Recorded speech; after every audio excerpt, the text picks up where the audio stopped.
So in this video, I thought I would share my top 5 best tablets of the year. I'll also include some runner-ups or honorable mentions as well. Now keep in mind, even though I don't own every tablet out there, I do own most of them. So these will be tablets that I've actually used or reviewed on the channel. I'll also leave a link in the description below for all tablets covered in this video with current pricing and more information. Now, if there's a tablet that you feel should be on this list, let me know in the comments below. I may not have done a video on that one yet, or I just haven't tried it out yet. But let's go ahead and get started.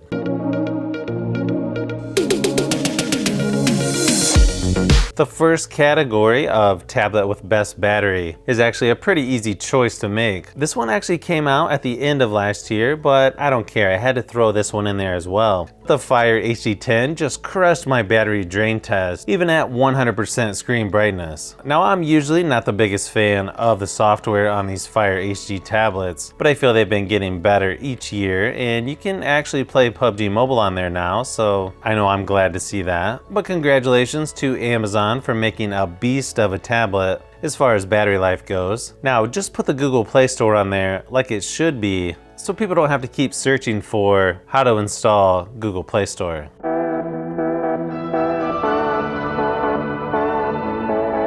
Now, I also thought I'd throw in Comeback Tablet of the Year. This category is mainly just to give a shout out to LG for actually making tablets again. I feel they're a company that could easily compete against Samsung if they wanted to, but for some reason, they don't put a lot of time and effort into making tablets anymore. Sure, tablets may not be as popular as they once were, but if you look at Samsung, they still make a tablet for just about every category imaginable. But still, I'm glad to see LG back in the tablet making business.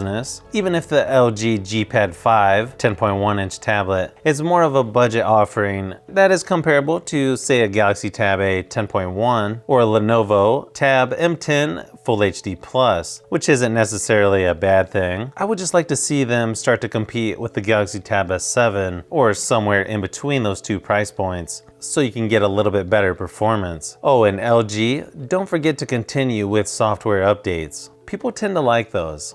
And if people know they're gonna get at least a couple years software updates, that's definitely gonna help you with sales.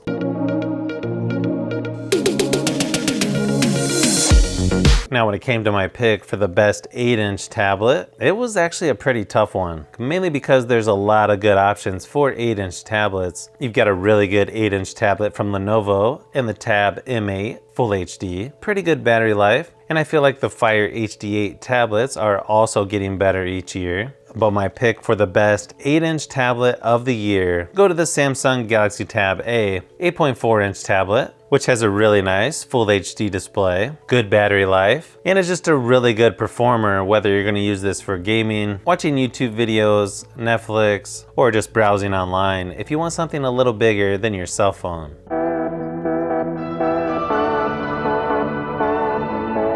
Now let's talk about the best 10-inch tablet, or really it's considered the best mid-range tablet. Again, there's gonna be two tablets that are really close, and whenever I do testing on cheaper tablets, I tend to put them next to the entry-level iPad 8 10.2-inch, and the iPad always seems to have a better looking display, especially when you start comparing different viewing angles. Sure, it still looks a little dated with the Touch ID right on the front, making it have those huge bezels.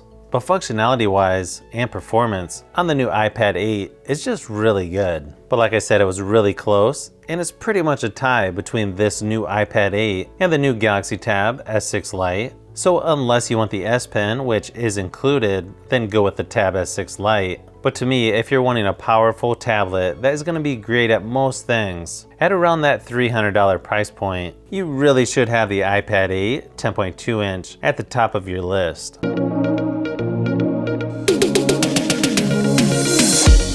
Now, when it comes to the best 10-inch to 11-inch tablet, although I guess they really are more 11-inch tablets, this one comes down to two different tablets that I've reviewed recently, and that's the iPad Air 4 and the Galaxy Tab S7, which was really hard to choose which is the best 11-inch tablet. But when comparing these two tablets, it's really close. Now I will mention the Tab P11 Pro that I just reviewed by Lenovo. That's probably my favorite from Lenovo so far, but still not quite on the level of the Galaxy Tab S7 or iPad Air 4. But when comparing those two, I'd have to give the slight edge to the Galaxy Tab S7 over the iPad Air 4, mainly because they include the S Pen, where Apple makes you spend another $100 to get their official pencil. Not to mention the Galaxy Tab S7 also has 120 Hz refresh rate, which isn't a huge deal for everyone, but it does help make things just a little bit smoother than that on the iPad Air 4. But for me, I'm definitely giving this one to Samsung. Sure, they could have used an AMOLED screen, like on their larger S7 Plus, instead of LCD, but I still like this tablet a lot. And I'm calling it the best 11-inch tablet from 2020. Now obviously there's some more expensive tablets out there like the iPad Pro and the larger S7 Plus, but like I said, I'm only comparing the tablets that I actually own or have used on the channel.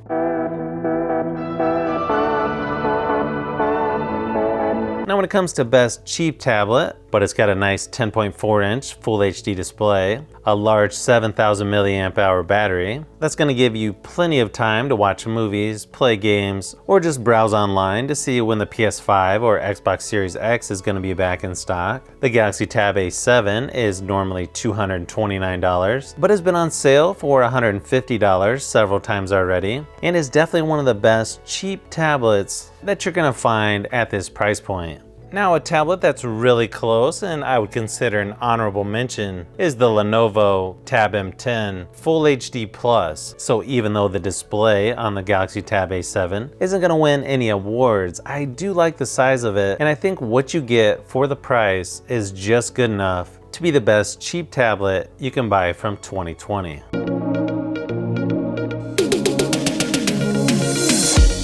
I also want to give a design award out to Lenovo for the Yoga Smart Tab with Google Assistant. This one actually came out at the end of last year, but I don't care. I had to throw this one in there as well. I like it that much. I love how it's got this huge tube with speakers at the bottom and the built-in metal kickstand. Just feels like such a great idea. You can even hang this tablet upside down with the kickstand, which I don't think I would ever do, but still, you have that option. If you want a tablet to quickly set up on the counter while you're cooking in the kitchen with great speakers, this tablet is a must-have. It's probably one of the tablets I've used the most in the past year when I want to watch something while working on other things. It comes with a nice 10.1-inch Full HD display, a large 7,000 milliamp hour battery, and JBL speakers that sound really good, all at an affordable price.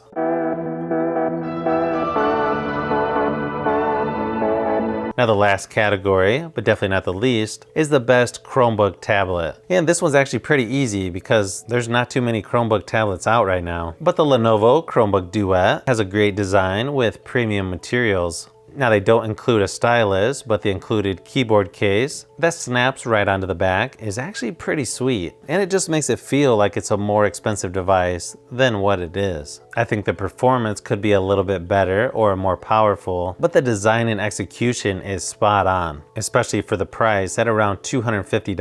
Lenovo, you did a great job on this Chromebook, but could you please make one that is a little larger, like the P11 Pro? That would be awesome. Thanks.